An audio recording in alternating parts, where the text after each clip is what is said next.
Bagaimana hubungan sains evolusi Darwinian dengan agama? Nah, ini adalah topik yang selama ini hingga kini selalu menjadi kontroversi, perdebatan. Dan kadang-kala perdebatan ini menjadi tajam ketika misalnya kaum agamawan menyebut para pembela teori evolusi sebagai orang-orang keturunan monyet. Nah, tentu saja pandangan atau tuduhan atau cap bahwa para evolusionis adalah keturunan monyet, tuduhan atau cap yang salah sama sekali. Salah karena tidak sesuai dengan fakta sains. Pertama harus diingat, sains evolusi Darwinian atau orang juga ada yang menyebutnya sebagai teori evolusi, itu adalah sains berbicara dan mengatakan kebenaran berdasarkan bukti-bukti dan bukan berdasarkan doktrin, berbeda dari agama. Nah, sains evolusi sudah begitu solid karena didukung bukan hanya oleh bukti-bukti fosil yang makin bertambah dari waktu ke waktu hingga saat ini, tapi juga sudah didukung lagi oleh bukti-bukti lain seperti bukti anatomis dan bukti geologis dan bukti sedimentologis, dan yang paling mutakhir ini adalah bukti genetik. Nah, baiklah kita kembali mundur ke sejarah evolusi. Dari pohon evolusi primata atau mamalia pada 5 juta tahun yang lalu muncul 4 cabang, yaitu cabang yang kita sebut simpanse, bonobo, gorila, lalu cabang yang keempat, cabang homo. Nah, pohon evolusi ini terus berkembang, berevolusi, sampai pada 2,5 juta tahun yang lalu, dari cabang homo ini muncul 3 cabang. Homo rudolfensis, Homo habilis, dan Homo erectus.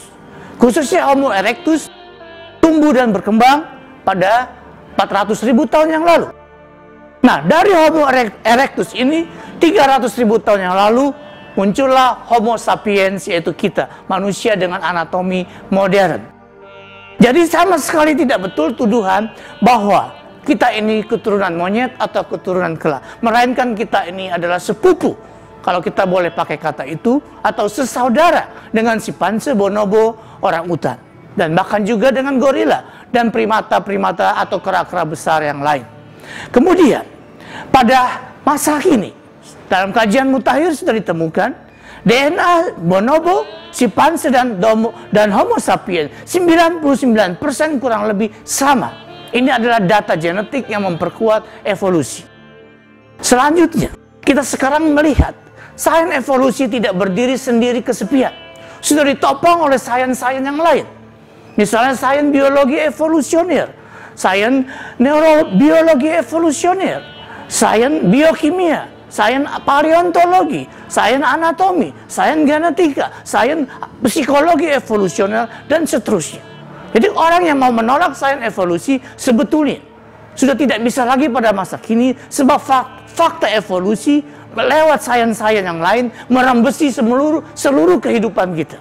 Bahkan kita sudah menemukan budaya kita pun berevolusi. Bahkan kita juga menemukan jagat raya sendiri berevolusi. Bahkan kita juga menemukan agama sendiri berevolusi. Jadi kalau kita mau menolak fakta-fakta sains yang mendukung evolusi, sebetulnya kita sudah tidak bisa lagi hidup di dalam dunia ini. Nah, bagaimana sikap yang positif? Sikap yang positif adalah menerima fakta evolusi sebagai fakta sains, sambil mengevaluasi dan menafsir ulang teks-teks keagamaan yang selama ini dipakai untuk menentang sains evolusi. Misalnya kisah-kisah skriptural tentang Adam dan Hawa sebagai makhluk-makhluk pertama yang diciptakan. Kita mau periksa apakah kisah-kisah ini fakta atau kisah-kisah ini metafora.